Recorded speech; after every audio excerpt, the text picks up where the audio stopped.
Kia ora koutou, I am Paula Bennett and welcome on into my podcast, Ask Me Anything.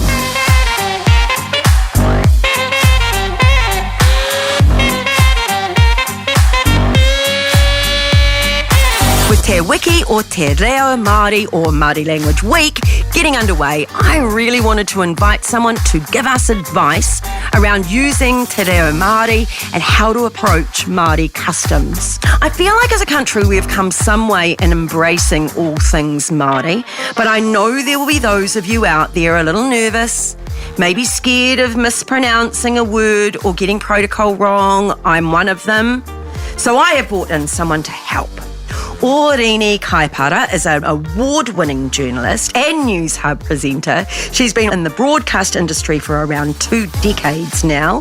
Oriini is fluent in Māori and passionate about issues of significance to Māori and also the revitalisation of Te Reo Māori and Māori customs. You will remember back in 2019, she was the first ever female presenter in the world to host a mainstream television show resplendent with her mokokawi, which, see, I'm come to my rules, which was just fabulous.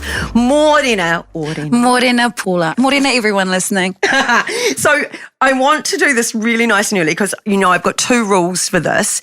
And my first rule is I'm allowed to ask you anything, but you don't have to answer. All right. Plead the fifth. Do we have that in here? Yeah, you can just go, you know what? I have a nice little thing. I go, I'm just going to park that one. Okay. Yeah. All right. No judgy zone. So we do no judgment. And I think almost I'm adding my third for this one, which is, would you please help me with my pronunciation throughout this?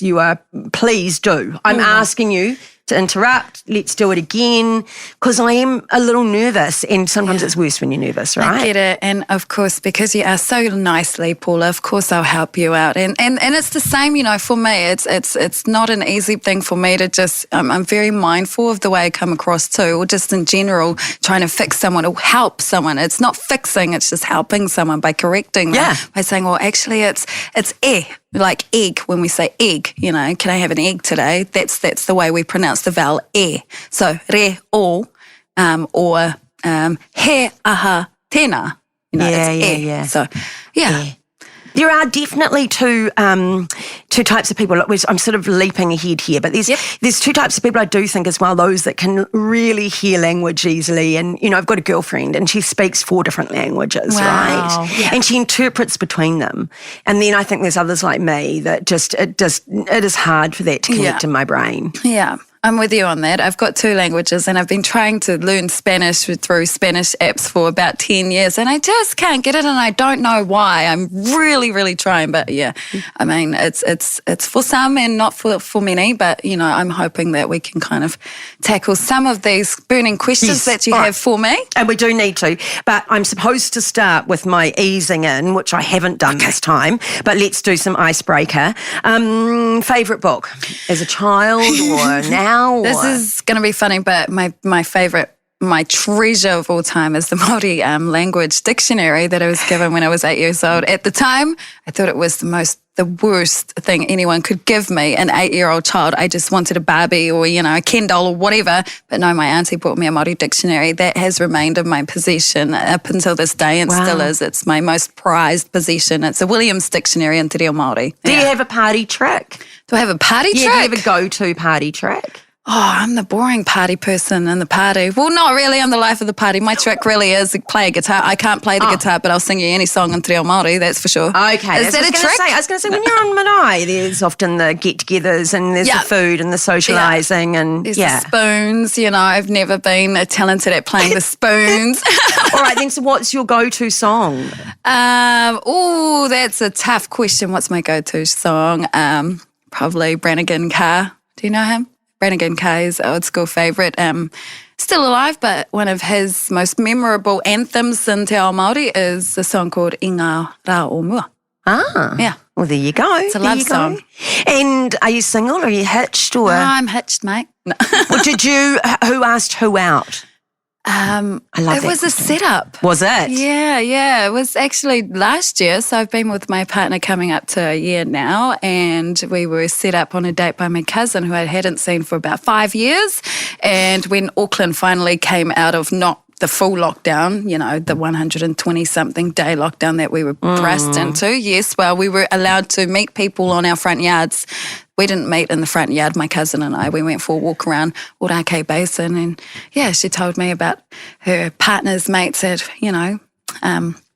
were single, and I said, anyone you think might be good enough for me to meet? She's like, yes, I've got the perfect person. We met the next day and we've been together since. Yeah. See, someone knowing two people often does work, doesn't it? I tried a dating app and oh my God, Paula, it's just not for me. Swiping is not fun at all. Even just meeting. I'm a traditionalist, really. I got to meet the person face to face. They've got to see my face. Yeah. Look, I recycled an old one because there was just no way that I was going on a dating app or something. Yeah, it was just, I completely get that. Right. Yeah.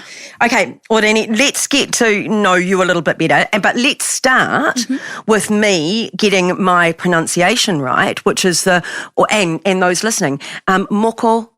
Yep, moko. Yeah, moko kauai. Kauai. Yeah. Moko kauai. That's it. Yeah. Like WHI. Okay. Why? Sorry. Because, we're on a podcast, so we're listening. Yeah. So should we explain to people what that is? Yeah, moko kauai. Well, kauai is the Maori word for chin. Moko is the traditional and the only word really that Maori have for its art form, which is often referred to as a tattoo, but there's a lot of deep meaning in the term moko. It derives from Atua, from Reo Moko, who's the god of volcanoes. He's the youngest of Rangi and Papa's children. Rangi, of course, is the sky father. Papa is Mother Earth, and they had 70 plus children, and Reo Moko is the god of volcanoes, of eruption. He wasn't fully born, so he still lives within her womb. Yeah, so that's Reo Moko. Moko derives from that. Also from Tangaroa, the god of the seas. There's a long story. I won't go into it, but moko kauai specifically is for women of Maori descent. So if you have any blood quantum of Maori ancestry in you and you're a woman, you are by birthright able to receive a moko kauai. But it's more than that. It's about a commitment. It's like having a kid. You've got to be committed all the way. There is no backing out of it. No. Ever. And each moko kauai, and mataora is the term for men, a male's face. Some men have a half face done or a quarter or the full facial moko. That's a mataora. Mataora? Yeah, mataora. Mataora. So men have... Everyone's different, like we are. It's a blueprint of our DNA, who we are as Maori people. And for me, my moko is a representation of my family, my whakapapa, my kuia, my nannies, my aunties, dating back to the waka and before the waka came here. So that's what moko kauai is. It's only for women of Maori descent, and each meaning is different, and it's usually ties in or is in connection to their ancestry. Yeah. So, you're a broadcaster. So were you always going to get into broadcasting? I kind of fell into it, really. I had kids at a young age. I'm a teen mother. So by the time I had 2 children, under 2 years old, I came across South Seas Film and TV School. So I went there for a year and trained. I actually wanted to be a lawyer, but because I had 2 kids under 2, there was no way I could commit to, 4 to 7 years of my life at university with no job and no income. I had to raise my kids too. And I'm sure we share the same sort of journey. Yeah, so Mum said, get a job or go back to school, one or the other. There's no staying home and being a mum. So I went to South Seas, trained there, and kind of just went straight into the industry after that. Started in radio, Māori radio at the time. That's where I started learning about reporting and journalism. I had no idea what it was at that time. I just walked in, there was a mic, they said read these words and then go and talk to these people, put a story together. So I learned on the job pretty much.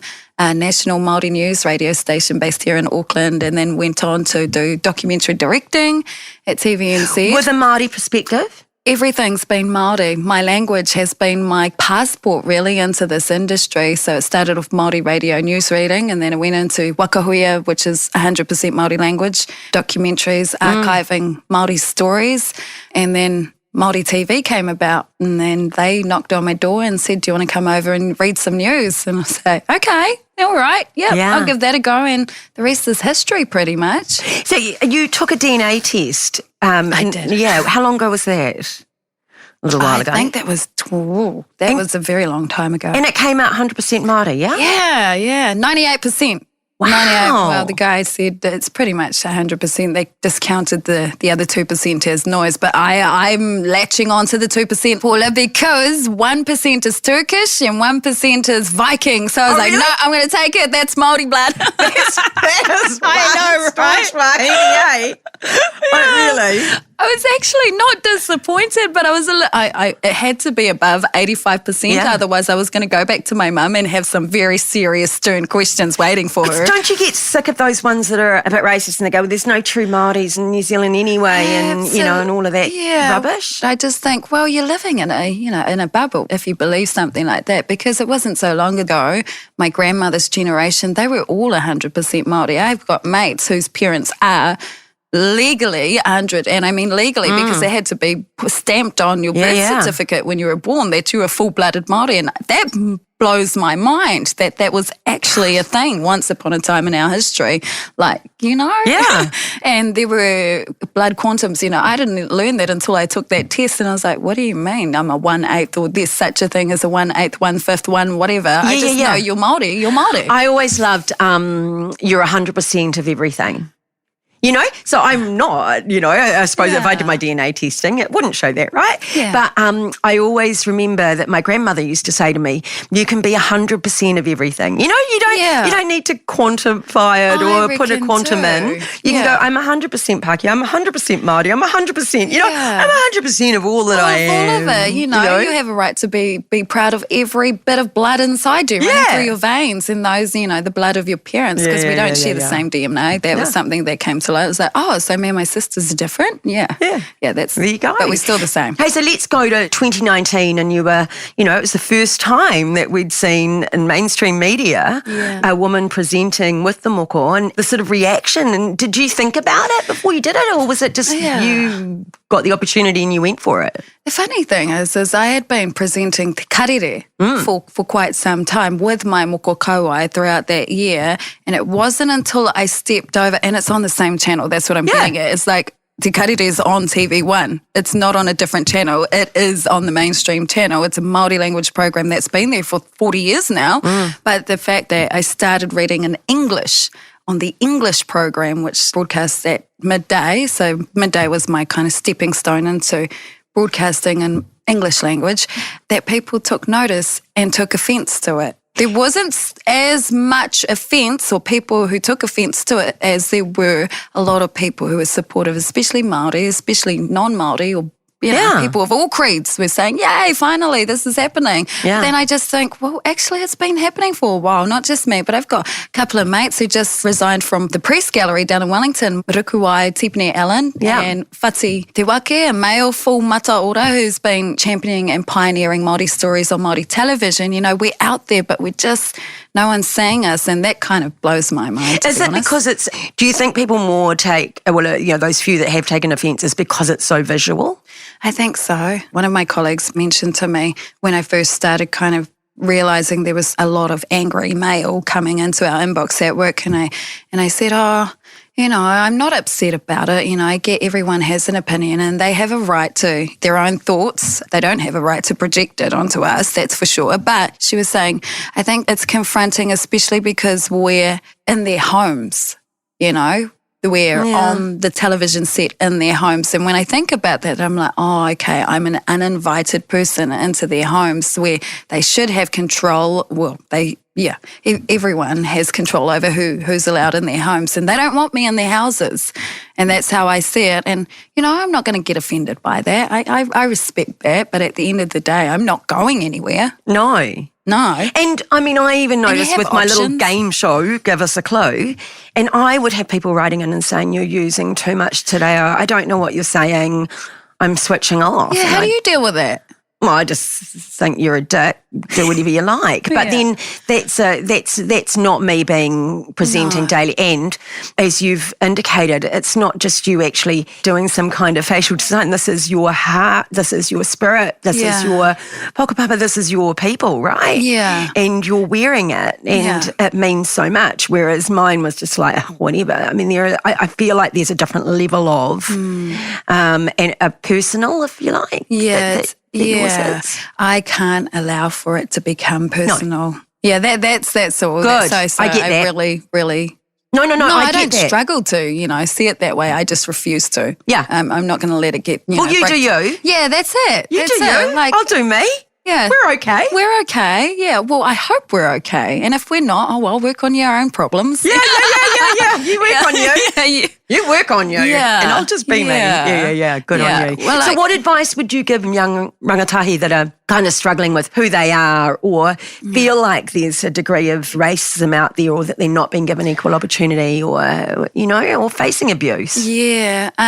It's not a hard one, but I think for me, because that's been me my whole life, really, struggling to just accept who I am and be confident and firm in who I am. And it's only really happened in the last couple of years. And don't ask me why. That's a long story. But, just coming into being so confident in myself, not in an arrogant way, but my advice really, based on my own experience, is just to keep close to your circle of mates, surround yourself with people who are going to empower you and not disempower you or pull you down. But especially as a Māori person or people of any ethnic background have very strong cultural and spiritual beliefs, you've really just got to safeguard yourself with people who get you, who can pump you up when you're having a crappy day. Like, I've got so many sisters, aunties, cousins, uncles, brothers, you're Māori. The whole iwi is your backbone pretty much. And so if someone comes at me, and I'm not saying this as a threat to anyone, but you're pretty much crapping on my people and they are very vocal and they can be very angry. So it's like, oh, it's okay. Don't fight this battle. This is not, it's okay. People are just ignorant or they're just real dickheads, like you say, Paula. Yeah. So you've taken a step back from hosting Newshub Nation to focus on your reporting, specifically reporting from a Māori perspective. So talk to me through how you've got to that place and why this is important to you, because you've been doing that and you've taken a frontline presenting and it feels like now you want to tell more of our stories. Yeah, that's never gone away from, my passion has always been Māori stories, and not to say that we didn't have that on the nation, because we did, we pushed, but it's because we're thin on the ground, Paula, in terms of Māori journalists across the entire sector, and particularly at Newshub, there's only a handful of us, but there's two of us, Te Reo Māori and I, who have come from that background from Māori media and who have extensive networks amongst Te Ao Māori, where we live, breathe, eat. We live in the world, so it's natural for us to step into that and be able to grab hold of those stories. And our people, Māori people, are very sceptical of the media, Paula, always have been, and we can understand why. And if they don't trust you, they're never going to let you in. And there are only a few people in the world that they will allow, especially media, that they will open the doors to. And that takes a lot of time to build that trust. And it just takes one little slip for it to fall down. Our establishment really doesn't have a good track record with Māori people for many reasons. But what I want to really push is to break those barriers down, break those assumptions about Newshub. We want to try and change from the inside so that our people do feel safe enough to trust us with their stories, and vice versa, like teaching our own people in Newshub, our colleagues, why Māori stories matter, why, the telling of one story has so many different perspectives, that what you're pushing out isn't necessarily a balanced view when it's lacking a Māori's voice. The treatment of our Māori people in stories, the integrity, the dignity, it all comes hand in hand. And so that's really what I want to push. It's not just being Māori, I only want to tell Māori stories. No, it's like actually teaching so we can all kind of have a grasp of what makes a better story, a richer story when you include Māori voices in it. Yeah, absolutely. And you're a role model, yeah? You're a role model. I mean, you've got 4 children, yeah? Yeah. So you're a role model to them. You're a role model to a whole lot of, particularly women out there, Māori women that want to stand up and aren't quite sure where to find their voice. And so how does that sit on your shoulders? Oh, yeah, it makes my puku turn, my puku in my stomach, not only because it's nerve-wracking, having, I wouldn't say pressure, it's an honour as well to have that responsibility. Yeah, it's an honour. I've got 2 daughters. One's just turned 10, the other one's 21. She's on her way out towards getting her degree at university, and I'm just proud of them. And so a lot of what I do is actually for them. I make decisions based on how would my kids feel, how would my daughters see me if I do this. Are they going to feel embarrassed or feel empowered or inspired? Everything I do and say in the public arena is really, I'm conscious about how my kids see me. Well, I just hope we see a lot more Oriinis coming through. Yeah, and actually being on our TVs and telling our stories. And so we're going to take a quick ad break here, but we'll be back shortly and we're going to get expert advice on how to embrace and not be daunted by both Māori language and customs.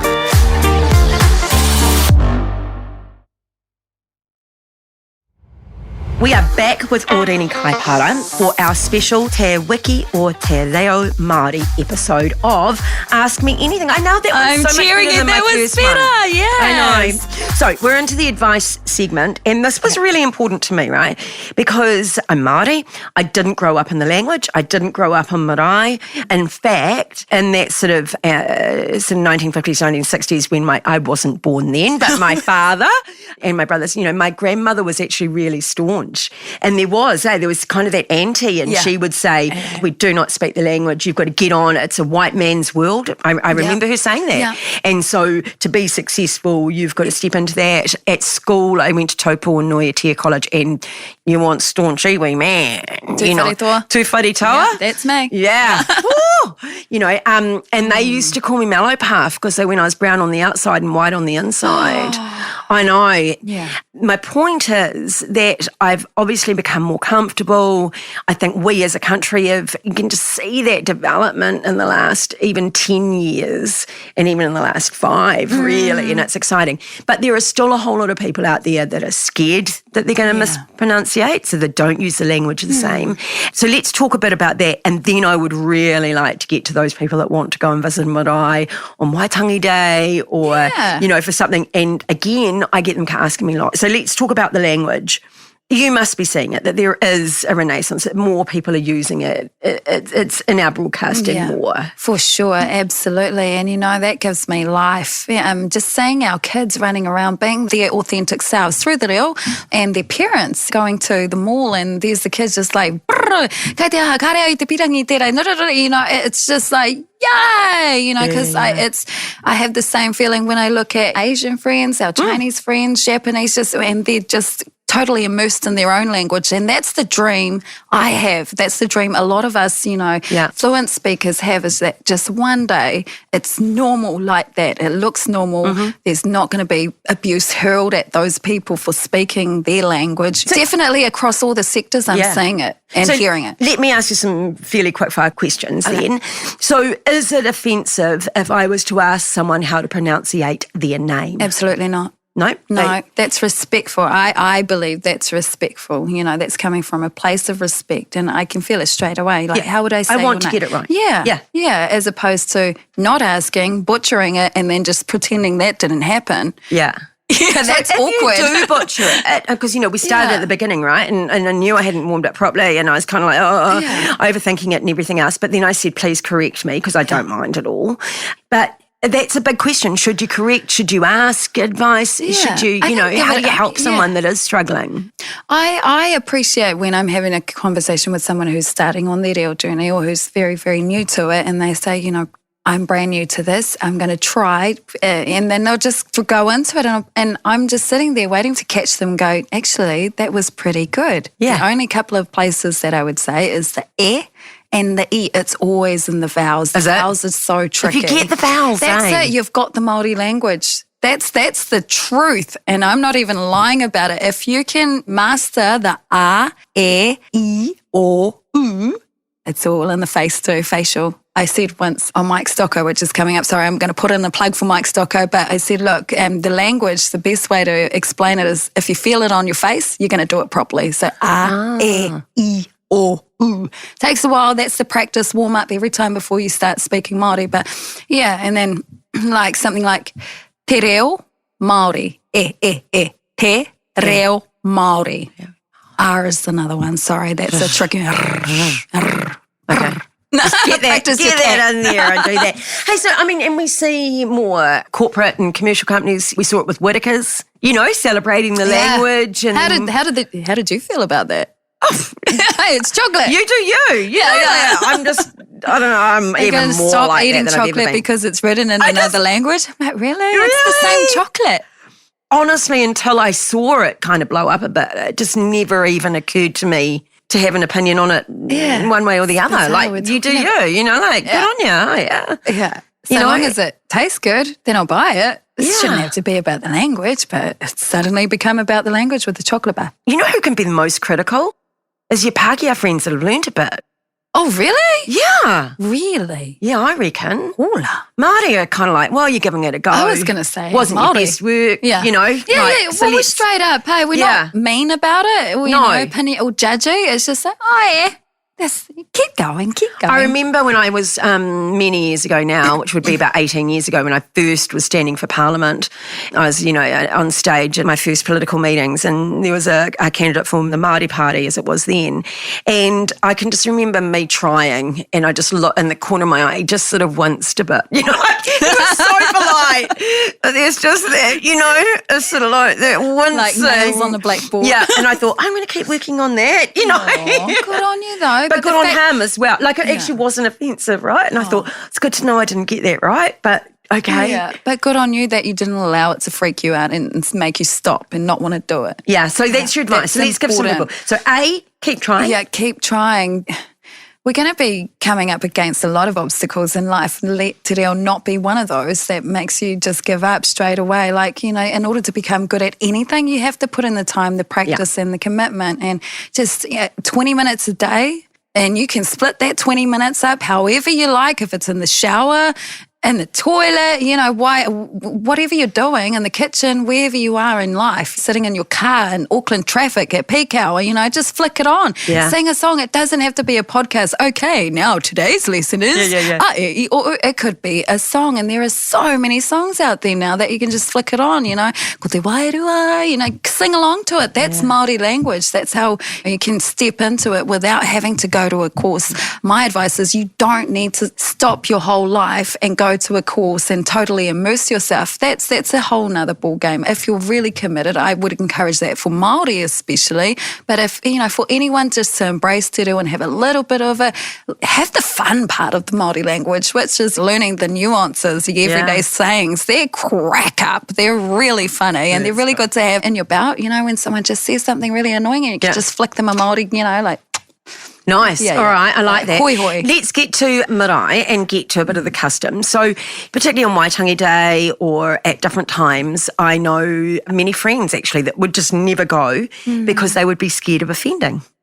I remember many years ago and I met President Xi, and I just remember beforehand being so nervous that I was going to culturally do something wrong. And I was just, do I 2 hands on the business card and I bow and do I sit? And I just remember this wonderful man looking at me as I was starting to sort of freak out, and he said, it's all right, Paula, he knows that you're not Chinese. Be yourself and your good manners will get you through. Yeah. And so it's a little bit like that with, I think, with some going on to marae. It's like, I take my shoes off and when, and I'm not allowed to step in front of someone there as I'm walking on, and am I, and I don't want to offend. Yeah. And so it all feels a bit too scary. Yeah. I won't go. And I know, because I've been fortunate enough now to have been on many marae, that I think there's one lesson we can give everyone today. Yeah. Attach yourself to a lovely Māori woman and she will just take you under her wing and say, I'm nervous. Yeah. That's right. I'm backing you on that. And usually when there are, when you do go on to a marae, if it's your company should have already prepared that one person that you can latch yourself onto, someone who's aware of te ao Māori. But yeah, I go back to that advice you got around the other story where you were afraid to offend our visitor from overseas. That's the exact same approach in te ao Māori is we don't expect you to be Māori. We know you're not Māori, and that's okay. Come as yourself with manners. It's the manners when it comes to tikanga. Tikanga derives from tika. It's tika is correct. Come correct, which is come with the right intentions. And everyone goes to anyone's houses. Treat the marae as you would your parents' house. And I hope you don't just crap on your parents' houses, but you go there with respect. So do latch on to someone who you can pick them out, eh, Paula? Yeah, you can pick that auntie out or that uncle. They just want you to do well, right? And they're in charge. Yeah, so they're quite like ask them, really. Ask them, like, what should I do? What should I not do? At the end of the day, you want to fall behind that person. So if you're standing outside the marae waiting to be called on, so that's the process, the tikanga, the haukainga, or the people whose marae, they belong to the marae or the marae belongs to them. They're the caretakers. They're called the tangata whenua or the haukainga. They will call you on. Don't walk on unless someone calls you on. That's 101. That's the basic rule. Like, unless someone calls you on, and it'll be a woman, it has to be a female voice. When they call you on, you want to file behind that one auntie. Women stand up front.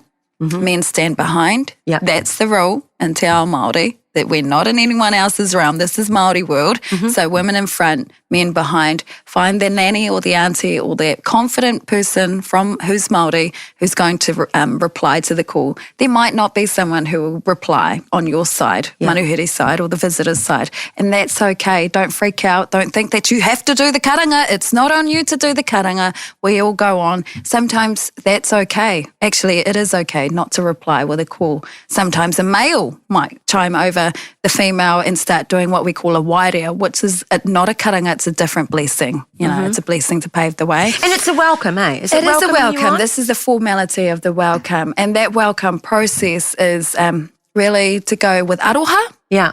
We all know what aroha is, eh? Yeah. Good intentions, love. And it's not love, bottled down into that LOVE love. No, it's compassion, it's respect, it's all of that. That's aroha. So you walk in and you want to just stay behind. If you're a female, just don't go right up the front. You don't want to be that, otherwise they'll expect you to call. So you want to stand one or two people behind. And if you're male, just hang back, wait for the women to do their thing, because that's the realm of the women in that front row, And then once you get into the whare or, get seated, that's it. Women don't sit in the front. I'm sorry, it's not Parliament. It's not any other realm. This is Te Ao Māori. We sit at the back and we have dames and kuia with mana blood, mana standings in Te Ao Māori who don't mind sitting in the second row. So let's follow their suit and just carry on with being respectful for the customary practices. Women sit at the back. If you know a waiata and you're there to support someone, and if you've learned it, it's okay. Don't feel afraid to belt it out. Go. I'm sure heaps of us go to karaoke bars and belt it out like Whitney Houston. It's okay to do that at the marae. That is the place to do it. You're not going to be judged for it. Maybe in Tūhoe you will be. But you can even have the words, eh? Because sometimes people will give you the words. That's right. It's actually respectful that you're trying and you're getting up there, giving it a go. Fine. Yeah, taking off shoes for any whare. Te Arawa don't have the same rules though. Well, Te Arawa have their own tikanga, so they wear shoes inside their whare. You'll see that. So every tribe has different kawa, is what we've called, protocols. But they're probably the only tribe that I know allow for wearing shoes inside the whare, and in fact encourage it. Me being me from Tūhoe and Tūwharetoa, I just can't. I take my shoes off. Just anywhere. I just take my shoes off. It's a natural thing. When I was going out and visiting a lot, I used to genuinely think about what socks I've got on and how easy it is. I want to be the one to take them off and on. And, if I've got really silly strappy heels that, I have to undo 4 buckles, I just think, oh God, now everyone's waiting for me to kind of get inside. And, that's why we wear gumboots or jandals, Paula. It's practical. Smart. Yeah. Smart. It really okay, what's the one big taboo? What's your one big thing that someone should not do? Get up and walk while someone is speaking. That's probably a peeve of mine. Yeah, especially during the whai kōrero stage, during that formal procession, the pōwhiri. In any pōwhiri, it's rude to stand while someone's speaking. And actually in general, in meetings and anything Māori, some of our old school kaumatua or even just our elders, people our age too, especially people who look after tikanga, customary practices, get their backs up a bit when people are moving or shuffling around, while someone's standing, because you distract from that person. You're claiming the attention that should be on them. They're supposed to be saying something meaningful and something that really you have to be listening to. So it's rude. To just kind of start walking around. Don't take photos. turn your phones off. And I'm actually talking to Maori people when I'm saying this. It's rude to be filming during a pōwhiri. Like, that is not a customary practice, and it's just too often now. Wow. It's almost every time I go to a pōwhiri, you'll see an auntie TikToking or Snapchatting or something. And it's like, put your phone down. This is not the time and the place. There is a time and a place for getting, selfies and stuff, but the pōwhiri is definitely not it. It's probably in the wharekai, because while you're still in the wharenui or outside the wharenui, in the formal side of the pōwhiri, that's considered tapu. So anything you do in that space can come back on you tenfold. This is whakaaro Māori. Yeah, okay. Yeah, wait till you get to the kitchen. Once you've had a kai, broken bread, break bread. That's a tradition in Māori. Once you feast, have a kai, even if it's just a biscuit and a cup of tea. That means everything's noa. Noa is where, the tapu's been lifted and it's all good. Then you go and do your selfies. Then you go and have your photos. But recording on your phones or being distracted by technologies or whatever is actually considered very rude and actually does trample on the mana of the people who are speaking. Goes beyond just being on marae, quite frankly. I mean, that's a lesson that could go anywhere in life, couldn't it? Be in the moment, but there is something particularly taboo. There is definitely there's something there. Oh, well, I think that's really good advice. There's another practice too that's really important that we often forget about. Koha.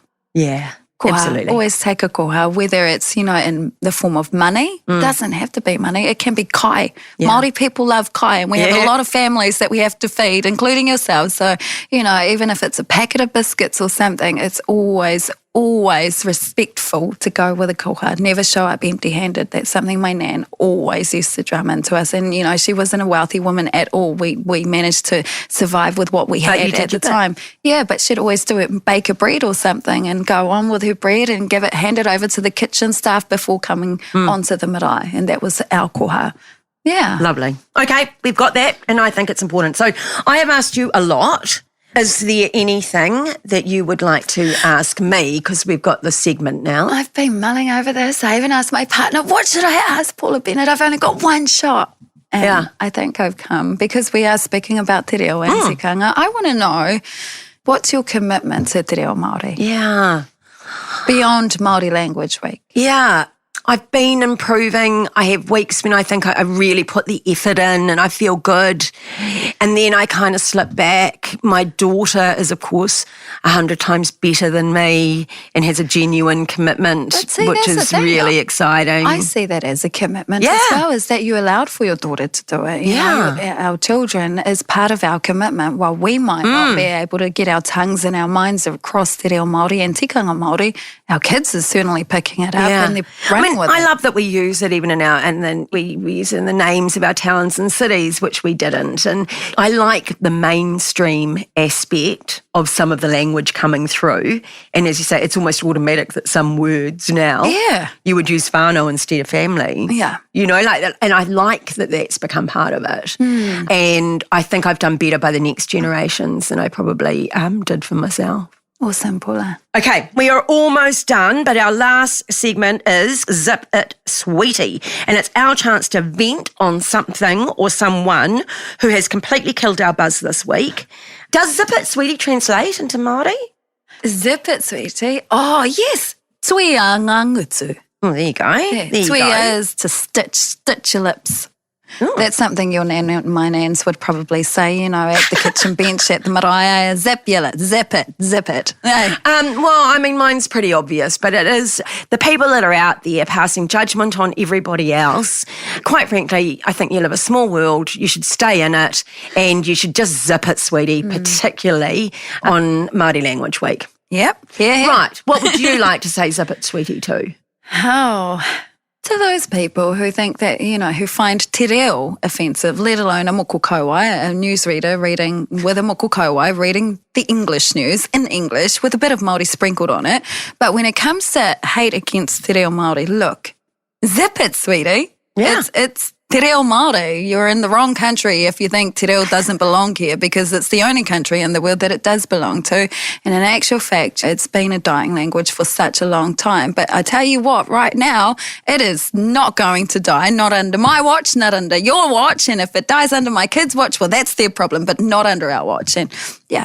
Here. Thank you so much, Oriini, for joining me today and for what you've shared with everyone. And I think it's been absolutely fantastic to, see your passion, but also hear that expertise that hopefully we allay some of those fears that are out there. So if people want to know a bit more, how can they find you? You can find me at 4:30 on Newshub Live. That's it. 10 or 3. You can't ask me questions though. I'll be reading the news. But hey, you can find me at Warner Brothers Discovery, Newshub. Just know my haere mai, bring a koha, get ready to sing a waiata because I'm that guy. I'll make it. No, at any point, yeah. And that is all for our Te Wiki or Te Reo Māori episode of Ask Me Anything. As always, you can find me on social media, or if you have a question for the podcast, reach out to me, paula.bennett@nzherald.co.nz. Please make sure you follow Ask Me Anything on iHeartRadio or wherever you get your podcasts, and don't miss my weekly column in the Herald on Sunday. I am Paula Bennett. Ask Me Anything. Ha kite anō. Te hara pō.